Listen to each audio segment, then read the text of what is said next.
and welcome to all the audience and of course our distinguished panelists. Today's session is Empower AAPI Community with Data. As all of us know, today, American is increasingly become a data-driven society. Without data, you do not exist, right? Everything has to be counted and validated with data. And the same thing to AAPI community. And this session is particularly for this forum, is under the sub-theme, we are empowered. And we have to learn how to empower ourselves with data.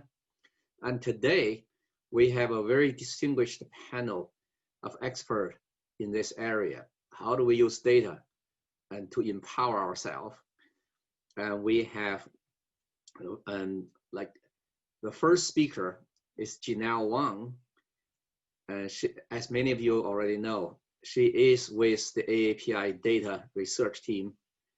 And she's also a professor at University of Maryland and study Asian and culture, and she's been focused on Asian American studies for many years, especially using data. And most recently, of course, we all heard AAPI data just released Asian American survey, which gave us a very good insight about upcoming election, and where we are clearly an AAPI community this time is much more mobilized and enthusiastic to participate in the political process.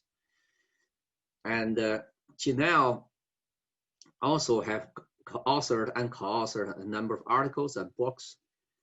And she was a co-principal investigator on the 2016, a National Asian American Survey, a nationwide survey of Asian American political and social attitude, and a co-principal investigator on 2020 collaborate multiracial post-election survey. And we all know this particular survey actually probably today is the most authoritative and most scientifically constructed survey for AAPI community. So we're so glad that Janelle today can share her insight and her knowledge and data with us. And also another thing is, let's welcome Janelle to share her knowledge, but also she's gonna share how can we use data to empower ourselves. That's the most important point.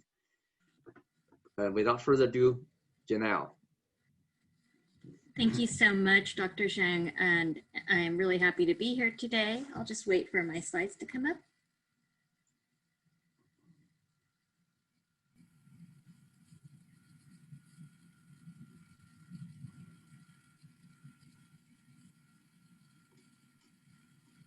Preview. All right, so again, I'm Janelle Wong, and I'm a senior researcher at AAPI Data. You can find us at the website, aapidata.com. Next slide, please. So here's one way we can use the data. We have disaggregated the data by states so that you can see where Asian Americans are poised to have the biggest impact in November 2020. And we can see that there are a number of toss-up states where we are expected, where we comprise a critical mass. So all eyes are on Florida, and we can have an impact there. North Carolina, Pennsylvania, and Arizona. To some extent, I think also Nevada will be in play as well. Next slide, please. And we have seen tremendous growth. All of you who are listening in today know this. We are the fastest growing segment of the electorate, but here you can see in some of these critical places, we've really seen a huge growth in citizen voting age, population. Those are people eligible to register and vote. Again, look at Texas, look at Florida. We're really making some gains there. Next slide, please. And this is a preview, so we just got out of the field. These are a little bit early, but the data look very similar to this. We asked registered voters And this is a study of a national sample of Asian American registered voters. It was conducted with Chinese, Filipino, Indian, Japanese, Korean, and Vietnamese voters. So that covers about 70%, 70 to 75% of the Asian American population. And these were all registered voters. They were interviewed in English, Cantonese, Mandarin, Vietnamese, and Korean. And what we see here is that Joe Biden was commanding a pretty big majority of Asian American voters. Donald Trump was still had 30% support. But one of the things that we can empower ourselves to understand here is that there's still a large number of undecided voters in the Asian American population. That to me means that people still need to pay attention to us. While this group is very enthusiastic, we see that over half of Asian Americans say that they're really enthusiastic going into 2020. That enthusiasm is not being tapped into by the two parties in the same way, even though we could comprise a critical swing vote in those states I mentioned. Next slide, please. So I just want to also draw our attention to, we have to keep understanding the evolving nature of our community. So you can see here that East Asians are no longer the majority of the Asian American population. In fact, South Asians and Southeast Asians now comprise the majority of the Asian American population. And so I think before we reach out, before we mobilize, we also have to understand that we are very diverse and this population is changing rapidly. This also points to the coalition building we need to do. To understand the Asian American vote, we can go back pretty far. So I just wanted to show you here that research on this population is actually not new. In 2001, my colleagues and I actually did this pilot national Asian American political survey, and we started doing multilingual surveys every election year going forward. These data are mostly publicly available, and so I would urge you to take a look. Next slide, please. So one of the things that's a big question and something that I think we can all learn from data is this question of whether or not there is an Asian American political agenda.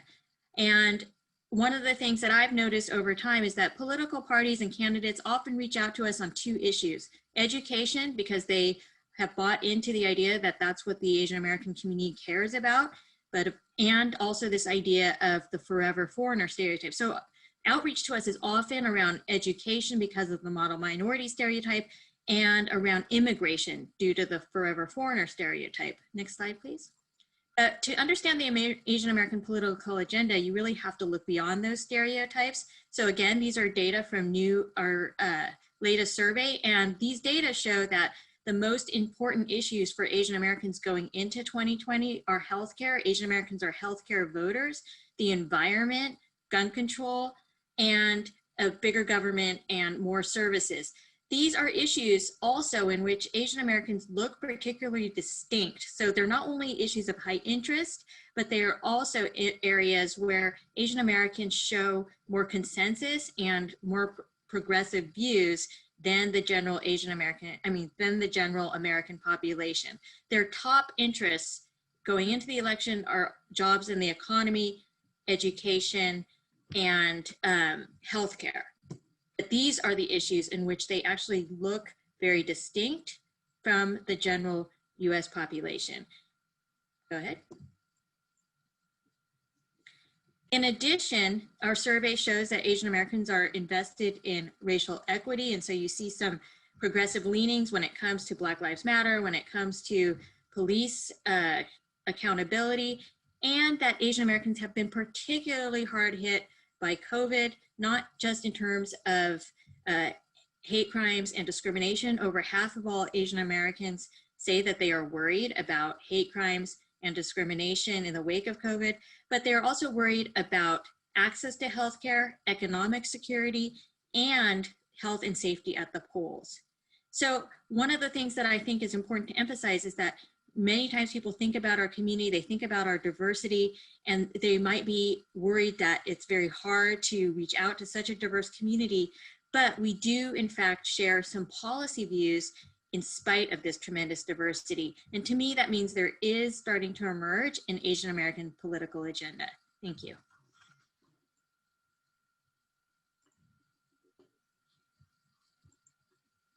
Oh, thank you, Janelle. That's very, very insightful. And we're so glad you're here. And later, I know there will be questions for you as well for the latest hot off press data you have here. The next speaker we have is Michael Van de Caro, right? That's the way I pronounce it, right? Sorry if I mispronounce it. Michael, I got to know Michael actually through a project we did together on the AAPI elected officials.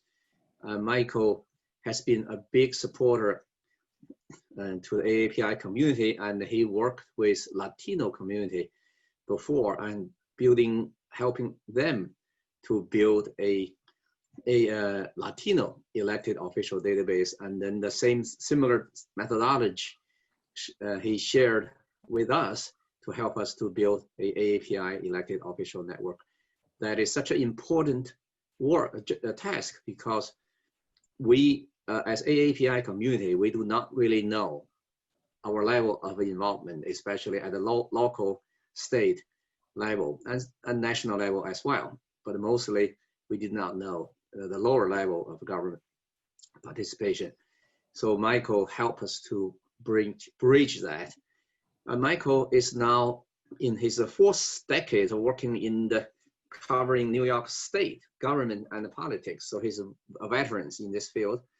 Outside his professional work, he has spent nearly a quarter of a century as an advocate for the Latino community in upstate New York and New England. At the New York State Senate, he represented numerous state senators at the event speaking Spanish, Portuguese, Mandarin, and Hindu. Wow, I don't know you actually speak Mandarin too. That's great. He is editor of Noticias. Notice, this must be a Spanish or something, a weekly newsletter aggregating news in Latino. And also, of course, we all know Michael also is an advisor to AAPI in New York. So he's been very much involved with AAPI community. And he created a directory for API elected officials that today counted for 19 states, over 1,300 records confirmed. And in the past 11 years, he has also spent as a mentor to Asian American students at University of Albany, State University of New York. We appreciate Michael's effort in helping AAPI community to establish AAPI elected officials. So let's hear his latest findings. Well, thank you, Dr. Zhang. And first, I'd like to thank you, Civic Leadership USA and AAPI for the incredible work that we all did together and the elected officials and data directory and the data project we did last year. One of the things I do aside from all of that is an event called the Upstate Latino Summit. And for the first time ever, the summit, which is taking place in Utica 2 months from today, will feature an AAPI community panel based on discrimination against Asian Americans in Upstate in the COVID era. I am one of the founders of the summit, and of the original 5 founders, I am the sole Caucasian. If you go to the next slide, you'll see why that's important to me. These are graduates, Asian American graduates of the University at Albany. What I've told them over the years is that no one should ever be able to tell you what you can be based on who you are. The gentleman in the bottom right, that's Ibrahim Khan, class of 2005 UAlbany. He is the Chief of Staff to New York State's Attorney General Tish James. Next slide, please. This slide, you see some people who also epitomize this, breaking the mold. These are some of the top stars in the alternative, indie, EDM, and experimental music worlds. And in the bottom panel, you will see the son of John Lennon, Yoko Ono, and also the daughter of Ravi Shankar. Now, I've always been interested in how data translate to political assent and power. Unlike the assent of Italian Americans in New York with Fiorello LaGuardia and Al Smith in the 20s and 30s, we get to see the ascent of the API community in real time. So data are great, but they can't explain everything. So let's compare Los Angeles County to New York City. You really have to look under the surface to understand additional data. Otherwise, you'd think that based on line 3, 10 to 8 million, there's a fifth less of everything in New York City. So you would think based on line 3, Los Angeles County having 150 plus API elected officials, New York City only has about 120, and that's not the case. Based on line 4, you'd think New York City has 85, and that's not the case either. New York City's count of Asian Pacific American elected officials is just barely into the double digits. And why is that the case? And this is where understanding government really comes in and the levels of government. Next slide.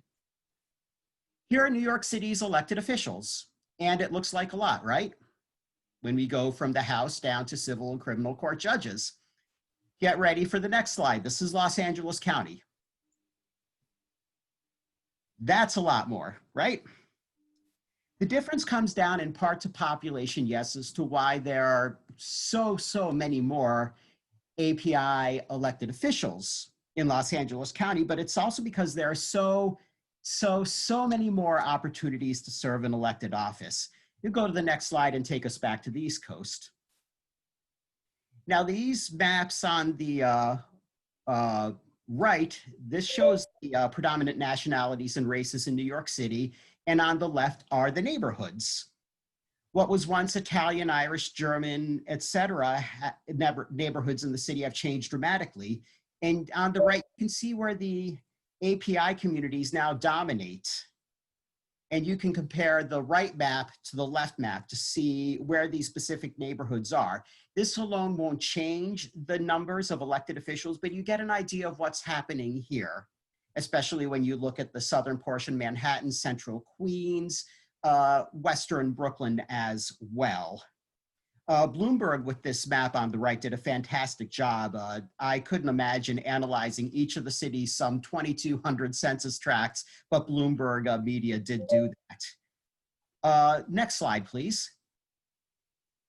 These are the numbers that I was so privileged to work on, and you see this tally of elected officials, and these were the 14 states and regions I was assigned to do. And it's just, you can see how much advancement there's been. I should note that I appear to have mistakenly left out Massachusetts and New England. In Massachusetts and New England, we have about 130 API elected officials now.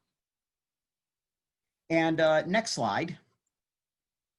Aside from that, and this was after the project was done, I did some very cursory searches in other states, and you can see where there is growth in these communities, especially Arizona, where we might have a member of Congress for the first time.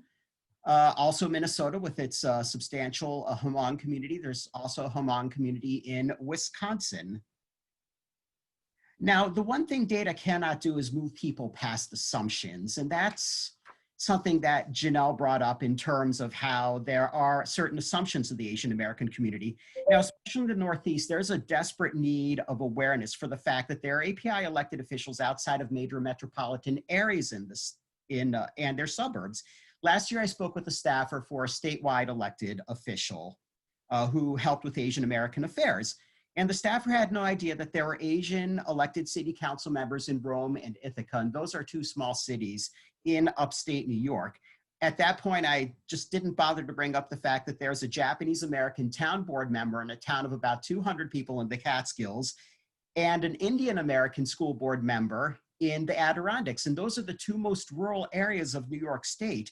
And just across the border in the state of Massachusetts, the Berkshires, which is the most rural part of that state, there was just elected this year a Taiwanese American elected official. And if we go to the Northeast to Vermont, there are two Indian Americans running for state Senate this year, believe it or not. You think of Vermont as a progressive state. One official is very progressive, and she's been a state senator before. The other is very much like President Trump, and she is running well to the right of Governor Phil Scott, who's a very moderate Republican governor, and Governor Scott is about the biggest shoo-in for re-election anywhere in November. For me, breaking down data and even better telling individual stories helps bring us together, because despite what I've said about these assumptions and some mischaracterizations of data, we can eventually all find some commonalities in our collective experiences. And with these stories, we can inspire others to run for office. Thank you.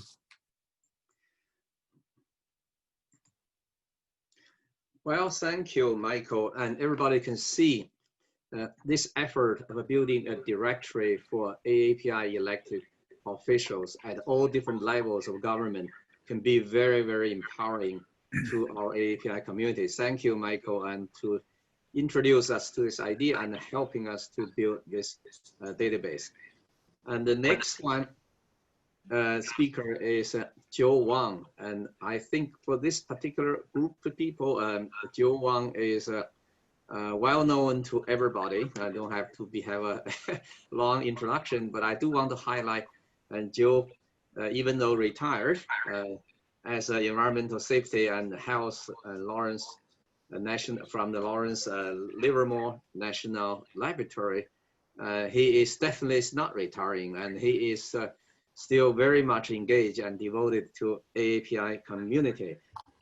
So right now, Joe still serving as a president of AAPI, the National Asian American Political Action Committee, and also as president of NAA Uniter, National Asian American United, and also a National Governing Board, Publicity Director, AAPI, and chair of Editorial Committee, CR USA, and also serve as advisor to Ding Ding TV, an ethnic TV station in Silicon Valley. So with his long-term dedication and devotion to AAPI community, Joe does not need an introduction, but we appreciate his wisdom and contribution. And he is going to share his thought about the block vote, and especially how do we use data for Asian Americans in the political engagement. So I'm going to share. So Joe. Okay, before you share, okay, I want you to see the slogan behind me. We've been in existence for 20 years, and it says winning. Well, we'll show it later when I get back on again. Okay, I'm the president of, go to the first slide. This is the last slide. Oh, sorry. Okay, there we go. I'm the president of National Asian American PAC, formerly 80-20 PAC. We're a national nonpartisan political action committee dedicated to winning equal opportunity and justice for all Asian Americans through a swing block vote.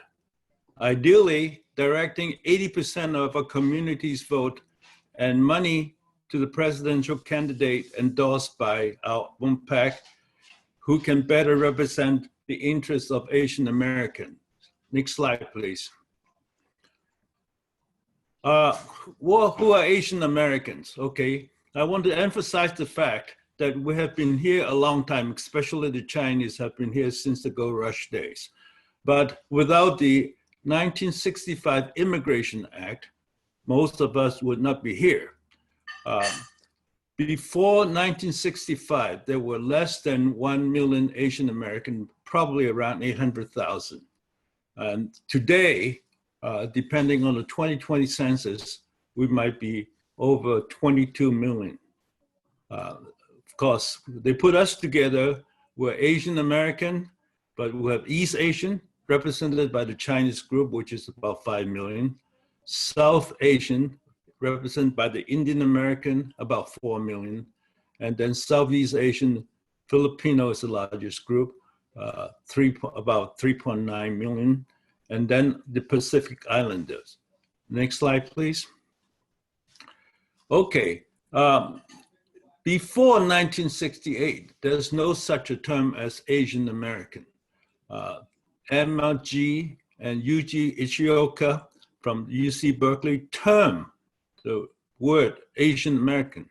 because we were all of a sudden after 1965, we were all here in this country, and they don't know how to label us. Before we hardly know each other. So the term Asian American is only 52 years old. 52 years old. So it's very, very new. Okay. Next slide, please. This is from the Pew Research. About 6 in 10 Asian American are eligible to vote. So naturalized Asian American is about 6.9 million.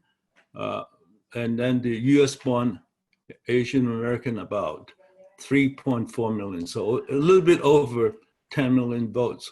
And the rest of them are not able to vote because they're not Asian, they're not American citizens yet. Next one.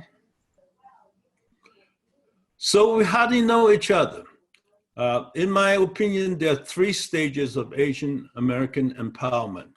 First, we need to get involved with the community. Most of the Asian Americans are new immigrants. They're too busy trying to make a living, trying to get the kids to Harvard or some prestigious school. They spend all the money doing the remedial SAT score and so on. Now, the second stage is to register to vote and then vote, okay? A lot of Asian Americans are registered to vote, but they don't vote. And the third one, I think, is the block voting. We have to vote as a block. I'll talk a little bit more about that on the next slide. Okay, what is block voting? Block voting is when you have a group of people with the same interests voting together on the same issues, okay? Now, I'll talk a little bit more about it. As I say, Asian American hardly know each other. Let's be honest. How many of you have a good friend or understand other, have a good talk with another Asian American that's not on your own ethnic background? We hardly know each other. We have no history of working together. As a matter of fact, before the term Asian American is put together by these 2 persons that I talk about, we don't like each other. When the Japanese were interned in Second World War, the Chinese and the Korean were assigned, say, we are not Japanese, okay? So we never have a history of working together. We don't know each other, and there's self-interest. For instance, there's some legislation coming in saying that certain Asian Americans would be preferential to immigrate because of their technical skill that they need, you know. So all of a sudden, in this case, the Indian American and Chinese American have conflict of interest. Okay, the issues that divide us, I have to admit that I got this from AAPI data. Affirmative action. A lot of Asian, especially new Chinese American, do not like affirmative action because they think that affirmative action will eliminate or minimize the chances of the kids going to Harvard or Berkeley. Sexual orientation is a very big issue. Most Asian Americans are very conservative, as is abortion and religion. Okay, the issue that unites us, immigration issues, education opportunity, healthcare, and so on. In this latest pandemic, sorry, my phone is just rang. In this recent pandemic, we have been working with Jewish American, and also we've been cooperating with Blacks because Black Lives Matter, and we have to have other minority to support us, and we have to work with them. Okay, that's a lot of issues that we're talking about. Please visit the NAAPAC.org site. We are paying special attention to the swing states. We've isolated 7 swing states. That's Arizona, Florida, Wisconsin, Michigan, North Carolina, Ohio, and Pennsylvania. And Texas is getting to be a swing state too. We are working with Andrew Yang's PAC. We have identified 2 counties in each one of the 7 swing states where there is a concentration of Asian American. And we want to turn them out to vote so that we can be an influence in the coming elections. So this is all I have to say right now. Thank you. Thank you, Joe. That was very insightful. I like the steps. You have 3 steps, right? And then the next step is to go block voting and to truly have an AAPI truly become a swing vote in the critical elections. Thank you very much.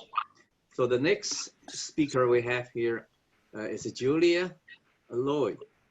And Julia is the Chief Deputy Administrator for the Asian Health Service, a comprehensive community health center located in Auckland, Chinatown, that provide medical care, health education, insurance counseling, and client advocacy to underserved Asian Americans and the Pacific Islander population in Alameda County, California. Julia co-founded the California Health Nail Salon Collaborative, a statewide coalition to address the health and safety issue nail salon workers face in their work environment. Julia helped grow the collaborative from a small 6-member coalition to a statewide coalition with over 20 statewide partners. The collaborative is recognized at the local, state, and the national levels. Julia was named Nonprofit Pro and Unsung Heroes and has received Excellent in Advocacy Award from Community Health Center Network. In 2016, she was honored as a community champion during the API Heritage Month by the Auckland City Council member Dan Cow and ABC 7. She currently chairs the City of Auckland's Soda Tax Commission, sits on Kaiser Permanente's National Research Advisory Board, and holds a master's degree in public health from University of California at Los Angeles. With first-hand experiences in working with underserved Asian American community, she will share her thoughts on the importance of census in relation to allocation of health resources. Here we have Julia. Great. Thank you so much, Xiaoyan. So it's a great pleasure to be here today to talk about the census. This is really a critical issue that is upon us just in these next few weeks with the deadline coming up of September 30th. I'll wait for the slides. Go to the beginning.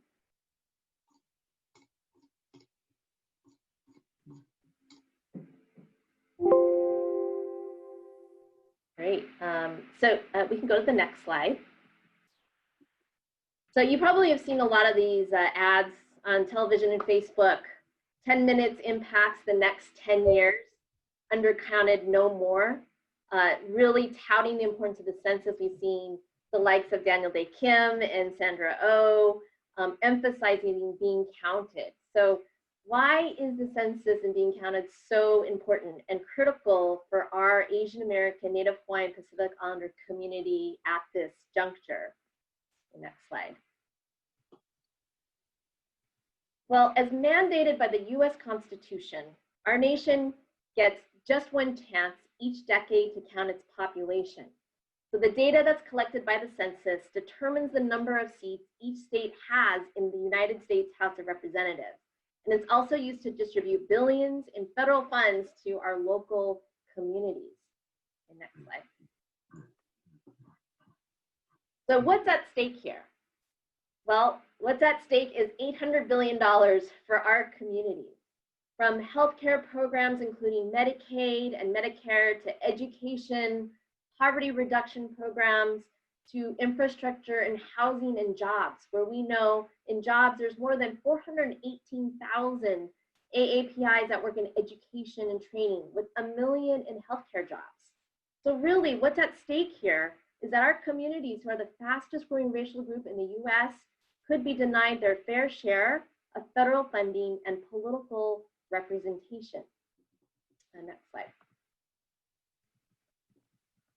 I put this slide here just to depict how Congress has actively debated since the inception of census in 1790 whether foreign persons residing in the US should be counted. Now, the founding fathers, through every modern administration, have affirmed the fundamental concept that census counts include both US citizens and non-citizens, regardless of immigration status.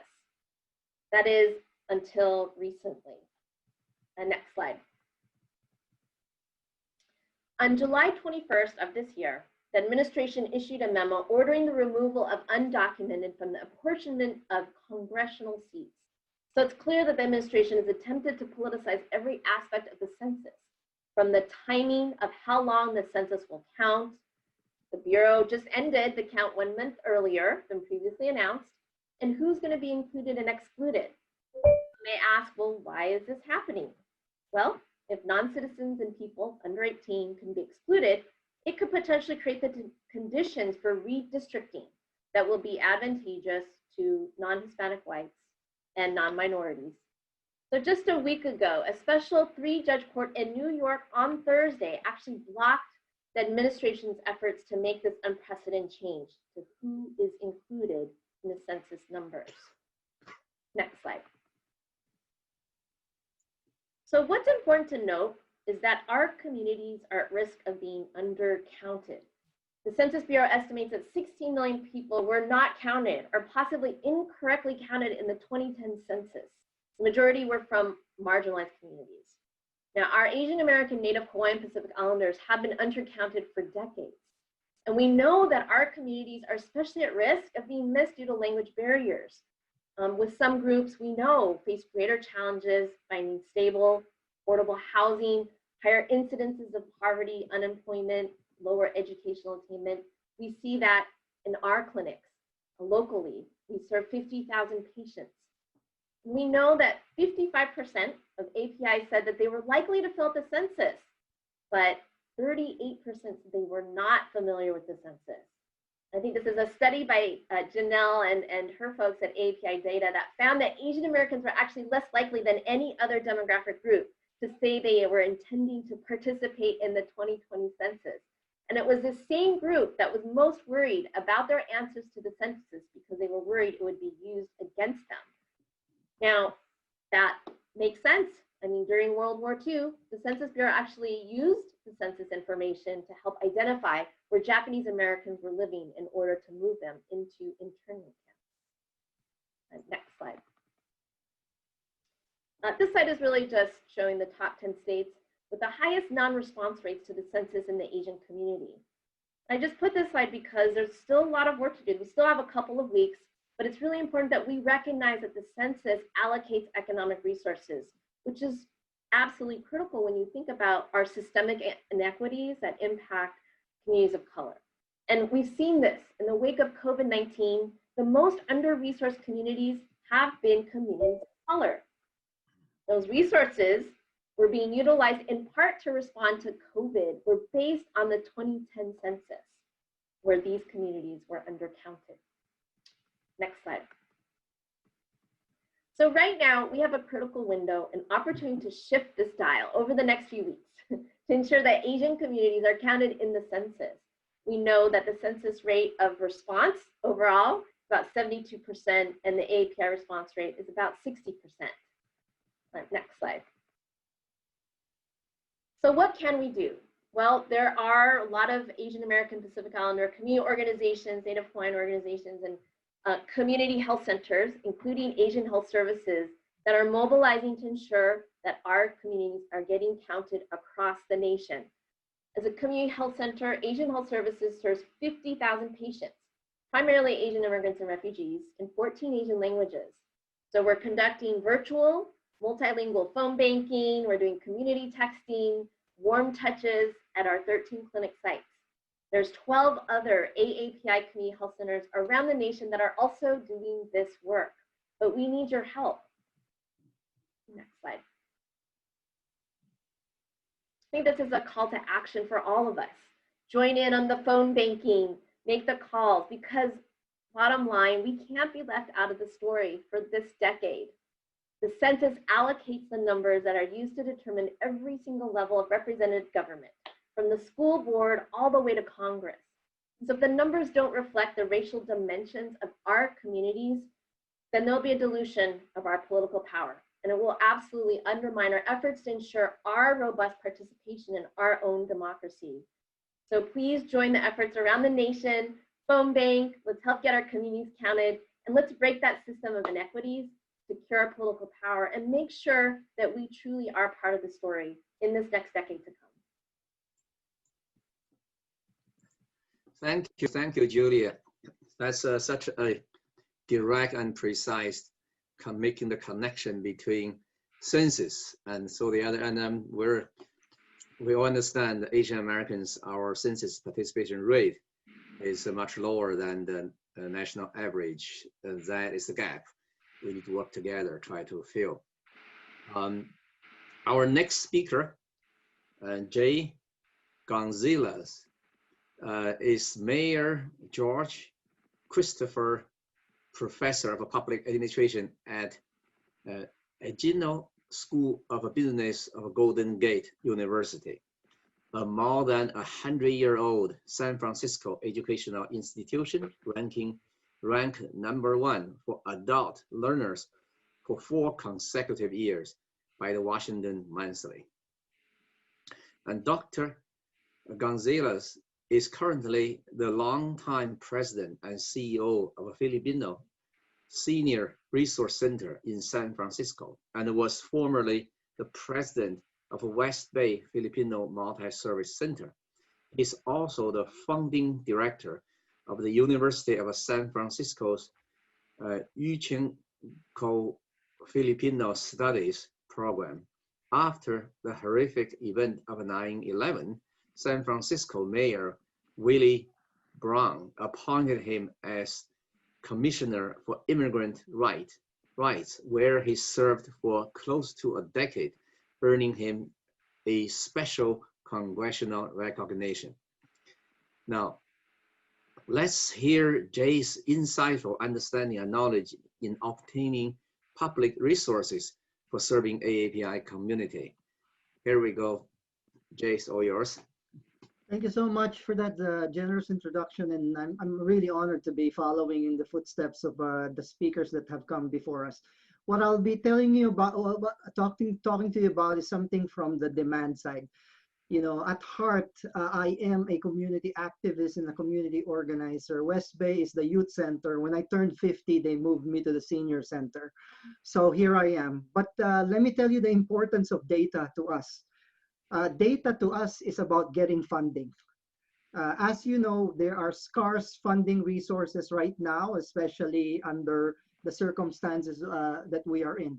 And so it's getting tougher and tougher to compete among other Asian American communities. And then you have the other larger ethnicities that are out there for funding for healthcare, for funding for immigration services, legal services. We're always fighting for funds. So what I've noticed in my grant writing activities as the president and CEO of Filipino Resource Center is that a lot of the people who review these grants now are looking at whether or not you're using the data that's produced by Janelle, that's produced by the other organizations that are out there, and because it makes your grant looks impressive and data-driven. The data-driven grants are the ones that get the attention and get the funding. So as we talk about national empowerment, there's an empowerment in the data at the city level, and this is from my experience.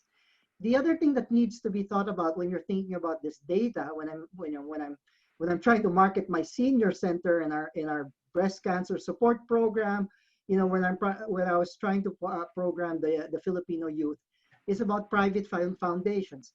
Private foundations are also very data-driven, whether we're going to the Chan Zuckerberg CZI or we're going to, Pew Charitable Trust.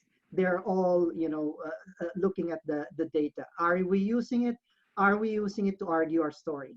The second thing I wanted to point out is that data is not just about numbers. As the evaluators in, in these foundations, in the cities, in the states get younger and younger and more sophisticated about what's called data, they are also looking at your visuals. And I like that Julia showed, we always think of statistics before in census as very, just numbers, right? I know that she started out with graphics and visuals and images because we also need those in our proposals.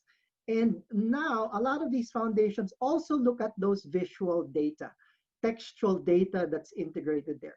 So as we produce and as we supply more data, people like, in Janelle's, business, we also need to think about beyond numbers, and how are we using them to empower. The third thing that I wanted to talk about here and share with you is about data categories, right? So Joel also talked about these categories, how it was started, the Asian American. But these categories, as our world gets sophisticated, also gets confusing, right? There needs to be more inclusiveness, of course, in our data categories if we really want to empower ourselves. Outside of our little Asian American bubble in Asia, if you attend the Asian Games, there are 48 countries that call themselves Asians. you see, so are we that inclusive when we think of Asian Americans, right? And when these immigrants from these 48 countries come to the United States, are we thinking of them inclusively, just like the Asian Games includes them, right? I have my own Filipino homies. They always ask me, Jay, are we Pacific Islanders? Which part in the census form should I click, right?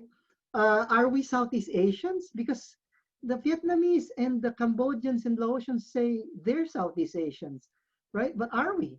Well, if you go to ASEAN, there's 10 Southeast Asian countries, or 11, plus Timor-Leste, who's still not a member of ASEAN, but is there. So these categories are very important, how we aggregate and disaggregate there. Are people from the Middle East Asians? A lot, Middle East is really a colonial category where it's really West Asia plus North Africa. So in Pew, in the statistics at the University of Maryland with Janelle, how are we including Western Asians? People from Azerbaijan, Jordan, Kazakhstan, who call themselves Asians. I'm going to end there. Bring it back to Dr. Zhang. Back to you. Thank you, Jay. That was very insightful. So our next step is we're going to have a little panel discussion. And earlier on, I seeded two particular questions. One is what we know, which you already addressed, what we know for all different perspectives. So now we can discuss a little bit about how can we use data. I'm going to just point it, pick a couple of people, or the panelists to have your thought. First, I'm going to go to Michael. You have been working with a Latino organization using data.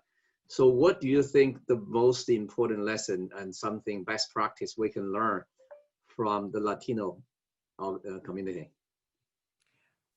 Well, thank you, Dr. Zhang. I think unity to, even though there are stereotypes that are placed upon both Latino and Asian communities, and it is next to impossible to, compare an Argentine of Italian descent from Buenos Aires who came to the United States to a New Yorican that is a Puerto Rican from New York. I mean, try comparing, somebody from South India who speaks Malayalam to somebody from Taiwan, for instance. So we are, by the Census Bureau, to an extent, pigeonholed into these categories. And just one thing to note, it wasn't the people themselves who made their own categories. These were people who look like me, who for the longest time have determined what is a racial category. And this has been going on for decades, if not centuries. So there needs to be unity first and foremost in understanding there is a shared goal. So while we do have differences, it is important that we get past any differences we have, come together and unite. Well, thank you, Mike. That's very insightful. The next, and I'm going to asking Jay to elaborate a little bit on the point you just made. You're talking about in community, to mobilize community and to obtain support from government. You know, what would be your best advice, and how do you use data, you know, for the other civic and nonprofit organizations, especially in AAPI community, to what would be the best way to best practice you would recommend to leverage data to obtain resource to support their activities? Well, you know, I also sit on the government side, right? You know, I've been immigration commissioner, and we contract out, you know, a lot of funds, right? And, you know, people who present to us, we only give them 2 minutes of talk time to present their case. And then we vote as commissioners. So you see how difficult that is, right? So what usually grabs the commissioners are 2 things, right? The richness and thickness of your graphical narration, right? If you want to talk about data as the non-numerical, right? We vote to give funding to stories that are gripping, you know, that will sway us, right? But there's also the second approach in those 2 minutes that I've seen, where people actually start out with the numbers. They start out with Janelle's number and just highlight one big fact, right? And then create a numerical story, you know, from it. So 2 approaches that I've seen that actually attract and, you know, commissioners, you know, to put funding in your proposal, or to put policy to back your proposal, or to sponsor a resolution. That's what we do, right? We resolve things, backing, you know, what you're saying. Thank you, Jay. That's a very insightful. I actually, as you talk, it makes me think that I'm an entrepreneur myself as well. So I realize always we have this big debate, the same thing. What is a leader, right? What's the difference between a salesman and a CEO? A company, the same thing. And a salesman sells a product, but CEO actually sells an idea and sells a solution, right? That's very different. And especially when the solution hasn't been developed, like when you propose idea, they're actually all in the air. You have to really convince people. And that's where, how do you use data to be your weapon? That's very insightful. The same thing I realize even for the civic life, you know, the same thing. As a leader, you have to solve problem. You have to be able to sell your vision. And of course, with data to empower that. Now, Janelle, I'm going to back to you. I know you help us to monitor the questions, and I have one for you. Is with the latest data, what would be your advice? How can AAPI community use those data to empower ourselves, especially in this upcoming November election? Thank you, Dr. Zhang. I think that one of the most important ways that we can use data, and I see this in all the presentations, is really to confront these mistaken assumptions about our community. So for instance, you know, a lot of people have this idea of crazy rich Asians in their minds, but really when we look at the data, we can see that there are groups that experience extreme poverty, for instance. And in terms of, so one of the biggest prevailing misconceptions about Asian Americans is that Asian Americans are politically apathetic.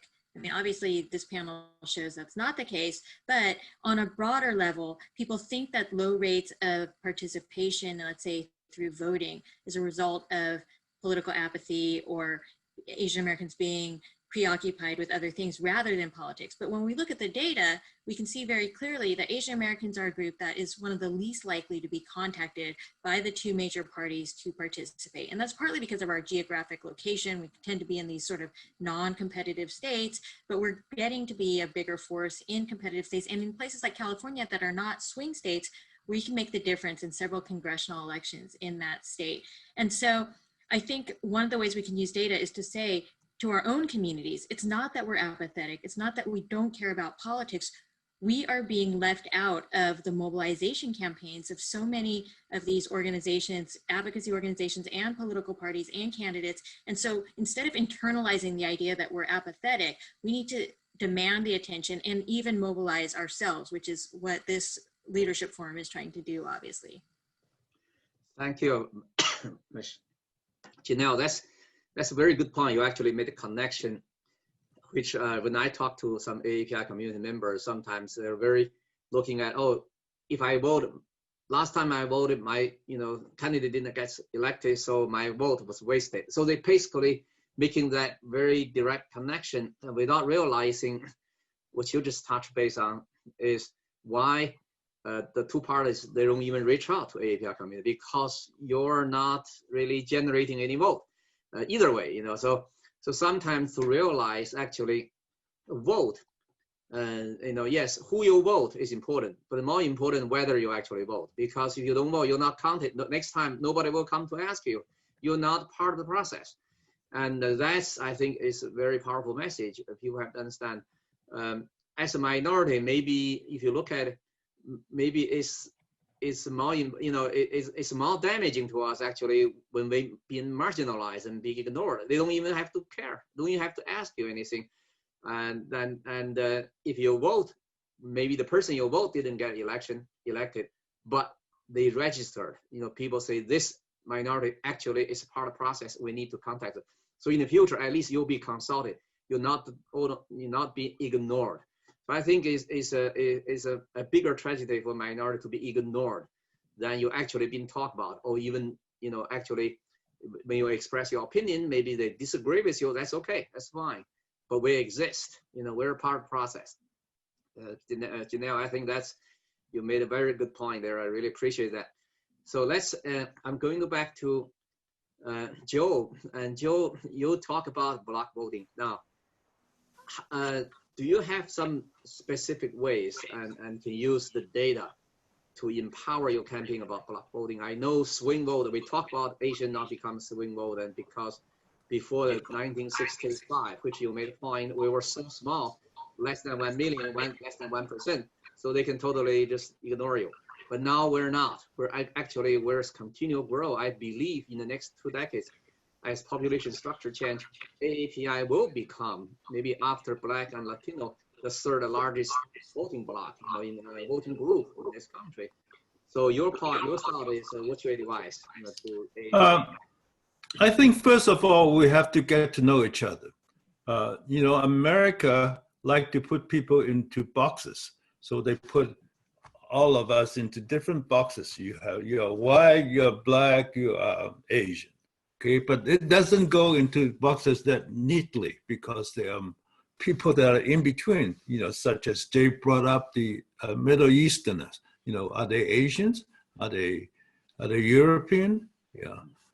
So first of all, we have to get to understand each other and find out what our commonality. We all share the same problem, and the one is immigration. Immigration is a big source to America, a big plus to America. Diversity is the strength of America. Right now, the US and China are into a decoupling Cold War type of phase, okay? We need to get beyond that. In order to compete with China, we have to have a diverse. We get the best from all around the world, and don't say build a wall because Mexicans are rapists. So diversity is our strength. There are some cultural traits that Asians share, such as education, which is a big thing for most East Asians, Southeast Asian and Southeast Asians. So we need to build on commonality. And in order to compete with China, we have to embrace diversity. And hopefully one of these days, we all become Americans and we will not be in boxes. But until then, if Asian American wants to have political power, they have to vote, and they have to find commonality and block vote, especially in those swing states. I bet if we could demonstrate that Asian turnout in one of the swing states to be consequential, then we can make publicity about it and encourage and success will breed success. Thank you, Joe. Actually, I think you made another important point here. That is, as a minority group, when we're fighting for our own interests, we should never forget.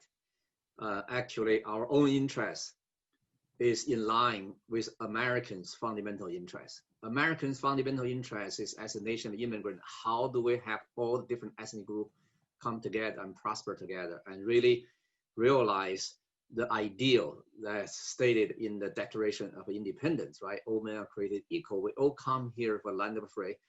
So we're on that road. So I think you're right. We have to realize, yes, we're fighting for our own cause, but that cause is totally in line with American.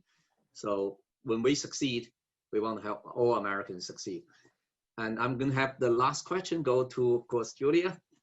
And you have a very, you articulate that so well, how the health, how census and resource allocation actually directly linked to the health service, especially for underserved population. So if I would say, for the data you already have, for the knowledge you already have about census, what would be your advice to AAPI communities, and how do we help them to overcome some kind of internal fear? They don't want to be counted, but we have to tell them we need to be accountable and be counted, right? Go ahead. Yeah, no, I mean, absolutely. And I think that, again, I think we need to, you have to use, I think, trusted institutions in the community to be able to develop that relationship, because it is tough. I think that, our histories of immigration and our communities have gone through a lot. I mean, there's so much, there's policies that are being put out there that really, create a lot of anxiety and fear, whether you're illegal or undocumented, in this country. And, the census is still, it's going to be one of the best tools that's going to capture the diversity of our population. The way we're going to secure the better resources and funding and, harness that untapped political power. But I do think it's the time where we take the data to shape the narrative in our nation about our API community. We're not monolithic, we're diverse, and we still are finding ourselves, we have to tackle this model minority myth. And I think COVID has really, really actually perpetuated and exacerbated so much of the disparity still. And so I think that we are seeing that we're just continuing to be overlooked and ignored. So data, census, it's got to be used to fuel our progress. And it's really, it shouldn't be used to continue, systemic racism or injustice. And I think that I just wanted to say, I mean, part of the census data and just overall data is, we want to be able to make sure that we can monitor the discrimination, the civil rights laws that may, affect our voting rights and equal employment opportunities. So data is very key, but I think we need to utilize that data to really shape the narrative in our nation and get our influencers and our policymakers out there who have the platforms to start articulating that. Thank you, Julia. Janelle, I noticed we actually at this point do not have any questions right yet. So, and also we're running out of time. And I want just to thank you all the panelists and also audience. At the same time, I want to make a little bit of promotion for tomorrow. We have the closing ceremony for this whole forum. And we have a live performance, we have a news conference, we have keynote speakers, and we also have an award ceremony. And we invite all of you to come back for tomorrow's the closing ceremony. And also we will have a press conference at tomorrow's closing ceremony. And we're going to issue a joint statement, which says AAPI community matters, and in which the central message is exactly what we discussed today. That is representation matters and AAPI votes matter.